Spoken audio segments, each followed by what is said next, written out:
Hey guys, this is just a game, or a match, pardon me. I'm a little sick right now, and I've been super slammed with tests, so that's why I haven't been producing a whole lot of content recently. But this is a game I played against, well, Green Black Graveyard. So as you can see, I mulled the first hand. It wasn't really that great. I keep this one because, I mean, it has 2 Serum Visions and a Manamorphose, so it's not the worst hand I've ever seen. It's definitely not the best. He leads with a Forest Birds. So at this point I'm thinking he could be just about anything. He's probably Abzan, which, I mean, I don't know why they'd fetch a forest there, but whatever. So here I just go Delta and I just get a regular island. Cast Serum Visions. I see Grape Shot and Scour. I bottom the Scour and I bottom the Grape Shot because it's not exactly what I'm looking for. I would just want an Ascension at this point. Pass the turn back, he untaps, and he plays a Blood Crypt. So at this point I'm thinking, okay, Jund, you know, not a big deal. And then he casts Faithless Looting, so it discards 2 Vengevines. So at this point I know exactly what he's doing. He's trying to do very unfair things, and I just have to race at this point. So I see the Goblin. I decide to just Serum Visions to try to set up my draws. I see both Manamorphose and Past in Flames, so I top both of them and play the Fetch, which, if I remember correctly, I'm dumb and I fetch with it, because you're supposed to fetch before Visions. Okay. Here he plays a lot of Literal, and then a Gravecrawler, bringing back both of his Vengevines.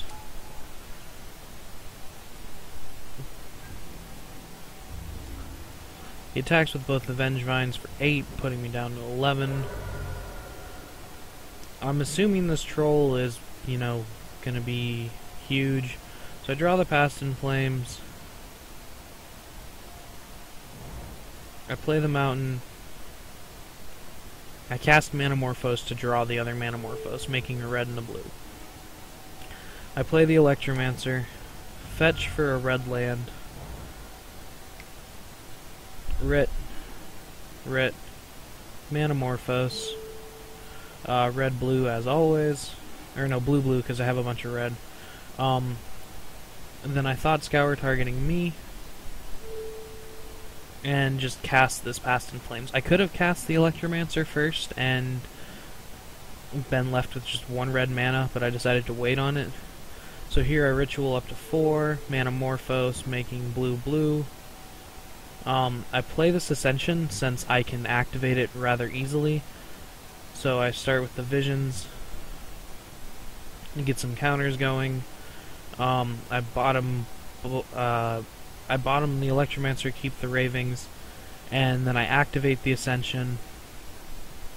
Start by casting Sleight of Hand to just dig. I take the Grape Shot, and I take the Ritual. I Manamorphose just to draw a couple more cards, and to make my Storm count lethal, and Morphose one more time, just in case, and just Grape Shot him for lethal. So that was game 1.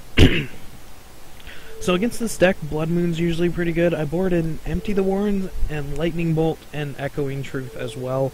I board out Ravings. I think I board out all the Scours, and I think 1 Past in Flames and maybe an Ascension or 2. I didn't write this one down, so I'm not completely sure. But basically, I overboard. I dilute my deck way too much. The bolts were pretty much useless in this next game, and it doesn't really go too well. I wish I had the Scours, because in this game he basically mills himself out. Obviously, I see this hand and I can't keep it. This hand's better, so I do keep this one. He leaves on Gorge, looting, discarding 2 Golgari Grave Trolls. That's an okay start for them. I'm gonna crack here, play the Steam Vents untapped, and Serum Visions first. I see Grape Shot and Sleight of Hand. I put the Grape Shot on the bottom and the Sleight on the bottom because I don't really want either of those right now. I just want to land. He draws his Grave Troll, milling Bloodghast and a Looting, so not really anything.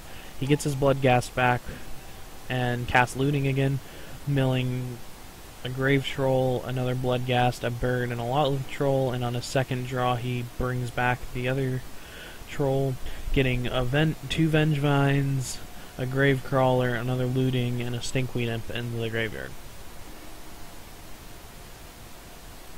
And then he discards his two Grave Trolls because those are pretty dumb in hand.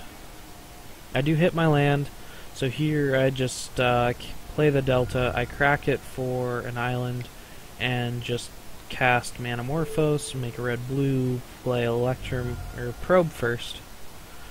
I see a Gravecrawler and some other stuff I don't care that much about. I'm gonna Probe again, and then I'm gonna cast Manamorphose one more time. I was hoping to hit another Ritual there. I probably should have waited on the second Manamorphose and the second Probe. Because if I had hit a Ritual, I could have made 14 Goblins? Yeah, 14 Goblins. So here I see something interesting in Knot of the Bone. This is basically for him to gain a crap ton of life. I think it says in each graveyard, if I remember correctly. In your graveyard. Yeah, just in your graveyard. So he can gain a ton of life that way. He brings back both of his Bloodghasts and cracks the Fetch, which I didn't really understand that, but he was just doing that to bring back his Vengevines, which he kind of had to do. I would have held on to the Fetch if possible, but I guess in his position it's probably better just to get two Vengevines back. And then he just basically tens me.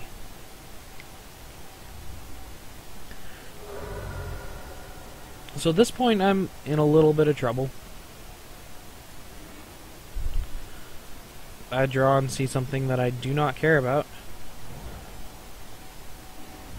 So I'm going to crack this for an island, and I'm going to cast Serum Visions first. I just draw another empty, which is not what I want to be drawing. I bottom both of these. I cast Sleight.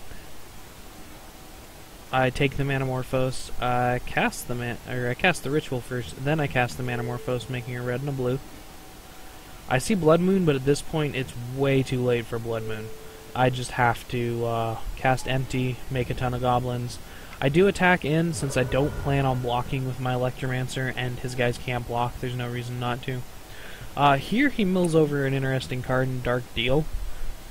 This card actually ends up helping me a lot next game, and is actually quite good in his deck, so I don't blame him for having them. Here, he just attacks with everything. Slowly.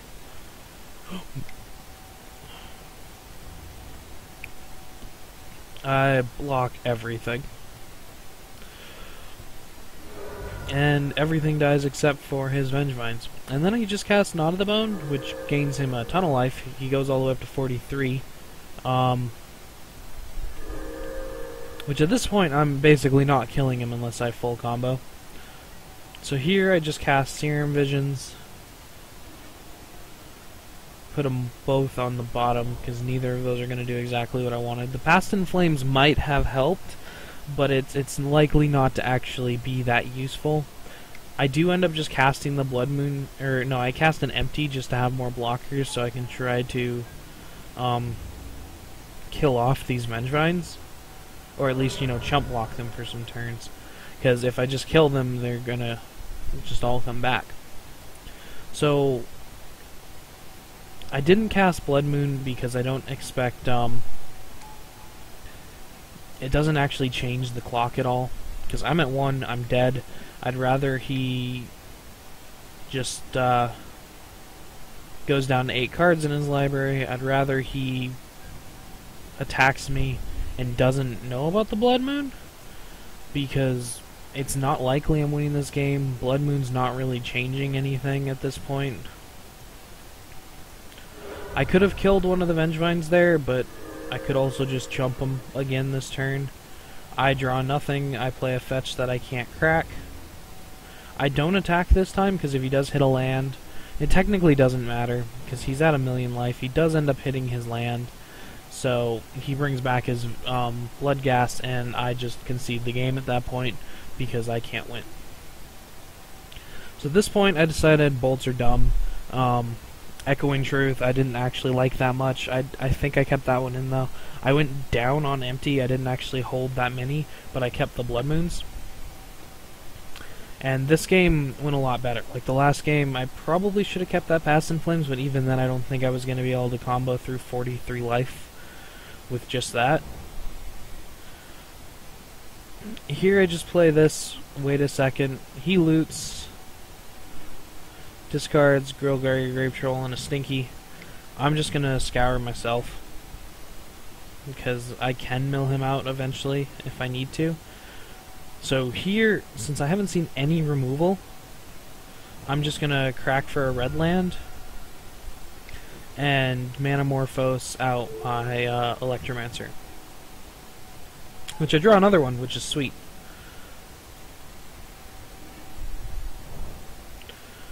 He mills over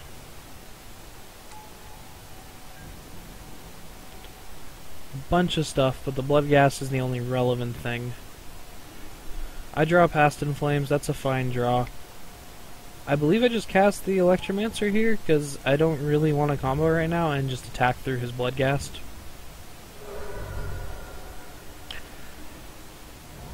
Here he mills over a Dark Deal, and some other things. He cracks here, and just straight up casts Dark Deal, which for him is great. Like, he mills half of his deck this way. I discard all these rituals, Grapeshot and Past in Flames, and draw Blood Moon, Visions, Empty the Warrens, which is about the best I could draw. He goes down, or he goes up to 4 cards in hands, which is let's see, he got Golgar, 2 Grave Trolls, a Dakmor Salvage, and a Shambling Shell, and he basically filled up his graveyard. So at this point, he has unlimited ways to kill me, but when he attacks in, I don't block because I'm at 19. I'm at a pretty healthy life total. And I'm just going to untap and Blood Moon him. It doesn't matter what I draw. In hindsight, I should have actually fetched an island and cast Blood Moon, but it doesn't actually end up mattering. Here I attack him for 4, and I have a faster clock here. He does have a green land, so if he has some way to actually interact, he can, but all he can do is basically flashback Gnaw to the Bone, because he's just dredging at this point. He does hit a land to bring back some more Blood Gas, so now he has the faster clock. By a turn, well, he also, you know, flashes back Gnaw to the Bone, so he goes back up to 43 life.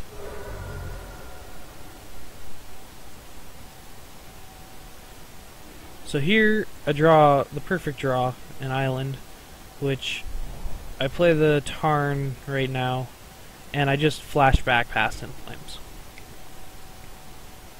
I ritual Manamorphose, making a bunch of blue, scour myself.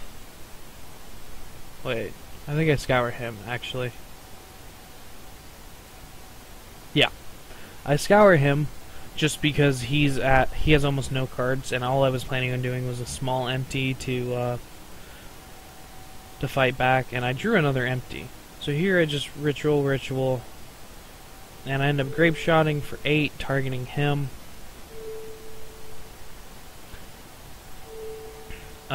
At this point, he's gonna go down to like 30 something, and then I'm gonna make 42 goblins, I believe is what it is. Basically, enough goblins to murder him pretty easily. So he's at 34. That's 40, or that's 20, 42 goblins. So he plays a Stomping Ground untapped. I'm not sure why.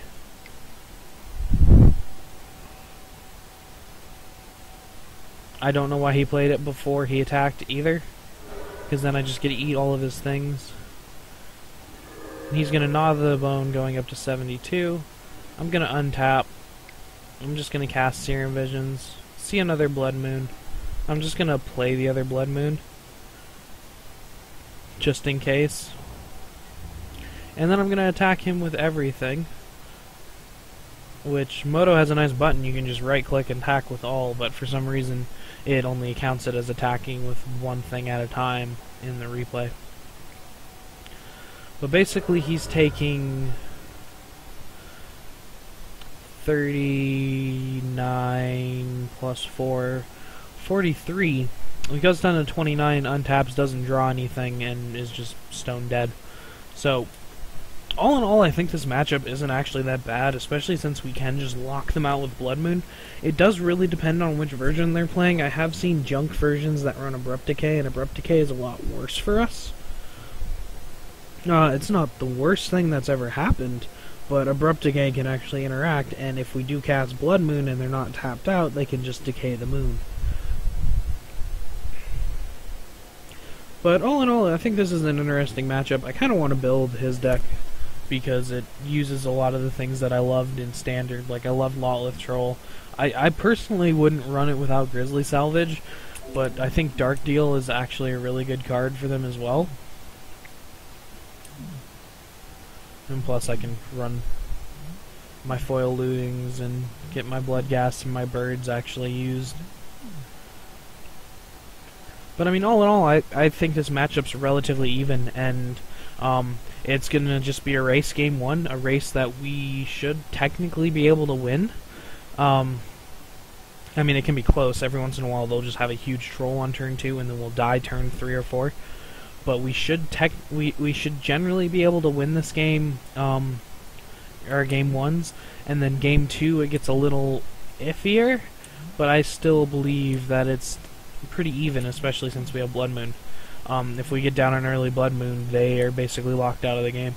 This guy has 1 swamp, 1 forest, and 1 mountain for basics. So essentially only two mountains here. So he only has 2 basic lands that aren't mountains. And that's pretty good for us, because Blood Moon basically shuts off every single one of his lands. It doesn't stop him from recurring Blood Gas or dredging, or casting Faithless Looting, but it is really good at just shutting down the deck in general. It can't cast all of its creatures to bring back Vengevine, unless it gets an early bird, but we have Grape Shots. We can bring in Bolts. As I said, I didn't really like them. But all in all, like, I mean, I've been playing around with, I think this was Royce Walter's deck from the Pro Tour. I can't actually look at my sideboard. I think this is the sideboard that's running Dispel. I can actually bring up the list here.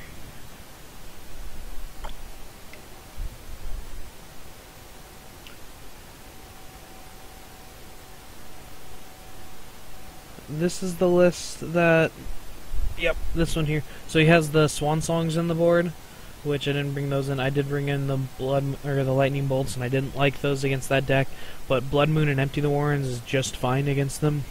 I kept in Thought Scour. I got rid of Ravings. I think I got rid of a Past in Flames and an Ascension and a Grape Shot, because I was actually expecting like a Leyline of the Void from him or something along those lines. But recently I've been playing what I've been lovingly calling Red Storm, because I've been having a ton of fun with it, and I like it a lot so far. And it's basically Storm, but instead of Thought Scour, which I hate having to actually cut Thought Scour, because it is one of your alternate win cons per se. You'll almost never actually mill anyone out with it, but you can. But I've been cutting Thought Scours for Tormenting Voice, which I just got rid of.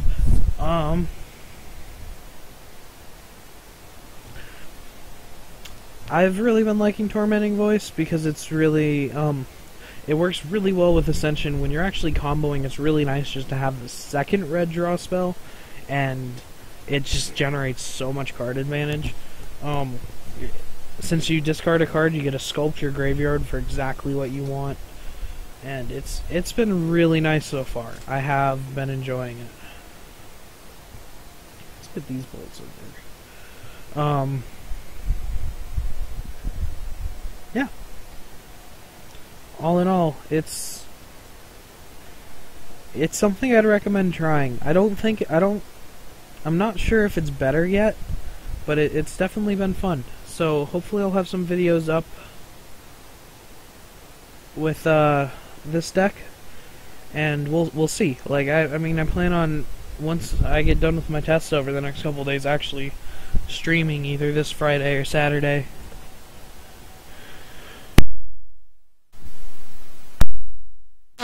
Pardon me. As I said, sick. So, and tests and stuff, so I've been super busy. But anyways, I plan on actually getting the stream up, running a little bit. I'm probably going to run this list, because I've been having luck with it so far. I've dropped the defense grid for dispels to be used more aggressively, and they work better in the twin matchup, in my opinion. And overall, it's been going pretty good. I hope you guys all have fun, and keep storming.